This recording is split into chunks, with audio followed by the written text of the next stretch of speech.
Good afternoon সকলকে, কেমন আছেন সবাই? আশা করছি সবাই খুব ভালো আছেন। আমি শর্মিষ্ঠা এসে পড়েছি আপনাদের সাথে একটা জিনিস দেখাতে। আজকে ছোট্ট ব্লগ বলবো না, আজকে বলে একটা জিনিস দেখাতে। অ্যাকচুয়ালি কালকে কি হয়েছে জানেন? কালকে গুয়াহাটিতে আমরা দুপুরবেলা আপনাদের সাথে কালকে তো শেয়ার করেছিলাম একটা ব্লগ। প্রচণ্ড বৃষ্টি হচ্ছিল, মানে বেশ ভালো মতন বৃষ্টি হচ্ছিল। মুখটা ধুয়েছি এই কারণে মুখটা ভেজা ভেজা। তো কালকে ভূমিকম্প হয়েছে একটা। সে ভূমিকম্পর ফলে মানে শোয়া অবস্থায় আমরা পুরো কেঁপে গেছি লিটারালি। মানে শ্রীহানকে আজকে সকালে স্কুলে দিয়ে এসেছি, সবাইকে আমি মানে যাদের সাথে দেখা হয়েছে নিচে বলছে, সবাই জিজ্ঞাসা করছে মানে কি জোরে ভূমিকম্প হয়েছে। 5.9 এরম কিছু হয়েছিল। তো পুরো খাট ফাট এমনি ভাবে শেক হচ্ছে, মানে এমনি ভাবে। আমার ঘরে দুটো জিনিস পড়ে ভেঙে গেছে। একটা হচ্ছে, দেখাই আপনাদেরকে, এই দেখুন, এটা শোপিস, এই যে আধা এই যে খুলে বেরিয়ে গেছে, এটা পড়ে ভেঙেছে।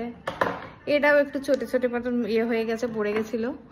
তার উপরে আর একটা ফ্যান মতো ছিল, ওটা আমি ফেলে দিয়েছি। পুরো ভেঙে গেছে, মানে পড়ে যাচ্ছে সব, মানে ড্রেসিং টেবিল থেকে সবকিছু, ড্রেসিং টেবিল কেঁপে টেপে পড়ে গেছে। তারপর আমি শুনছি এখানে ফেন্সি মার্কেটেও নাকি একটা জায়গায় পুরো একটা বিল্ডিং এরকম হয়ে গেছে। আর একটা হয়েছে এখানে বিশাল মেগা মার্টে, পুরো কাঁচ ফাঁচ ভেঙে গেছিল। মানে আমরা রাত্রিবেলাও পুরো প্রিপেয়ার ছিলাম আমি, যে কিছু হলে একটা হাউস কোট পরবো আর শ্রীহানকে নিয়ে ছুট্টে নিচে চলে যাব। হাসি না, হাসছি এখন ঠিকই।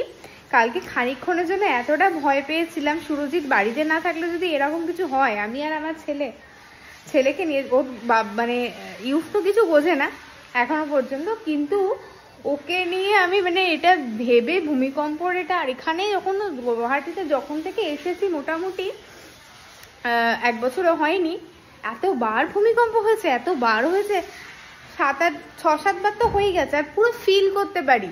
আর আমরা যে বাড়িটাতে আছি যথেষ্ট শক্তপোক্ত স্ট্রংওয়ালা বাড়ি একটা, মানে বোঝাই যায় সেটা।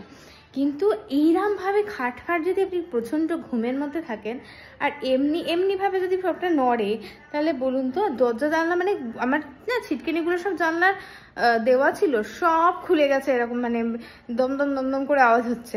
রাতে যদি এরকম হয় তো ভাবে ভূত এসেছে এরকম একটা। প্রথম দিন তো ভীষণ ভয় পেয়েছিলাম যখন এখানে এসেছিলাম, এখন তো একটু সহ্য হয়ে গেছে। কারণ এখন সকালে শ্রীহানকে স্কুলে দিয়ে এসেছি। শ্রীহানের শরীরটা অতটা ভালো ছিল না, বাট যেহেতু আমরা 19 তারিখে বেরোচ্ছি বাড়ির উদ্দেশ্যে, তো তার জন্য 2-3 দিন স্কুলে যাওয়াটাও দরকার। ওর এক্সামও চলছে আর কি, এখন এক্সামের টাইম, যদিও ছোট প্রিপারেটরি, কোনো ব্যাপার না। ওকে স্কুলে দিয়ে এসে ভাবলাম আপনাদের সাথে শেয়ার করি এই ভূমিকম্পের ঘটনাটা। আর আপনারা কারা কারা ফিল করেছেন, কলকাতাতেও নাকি হালকা হালকা ফিল করা গেছে, আর কারা কারা ফিল করেছে কমেন্টে জানাবেন। আমি আপনাদের সাথে শেয়ার করলাম তাই ভূমিকম্পর পুরো ব্যাপারটা, মানে সাংঘাতিক একটা বাজে ব্যাপার হয়েছে, সাংঘাতিক। মানে আমরা ভালো, মানে যারা নাকি একটু ওইরাম টাইপের জায়গায় থাকে তাদের কি অবস্থা বলুন তো। উফ বাপরে বাপ। তার মধ্যে কালকে এখানে এসেছিল মোদিজিও, তো আমার সেটাই ডাউট, উনি কি টের পেলো ভূমিকম্পটা? সেই সময় কি ছিল?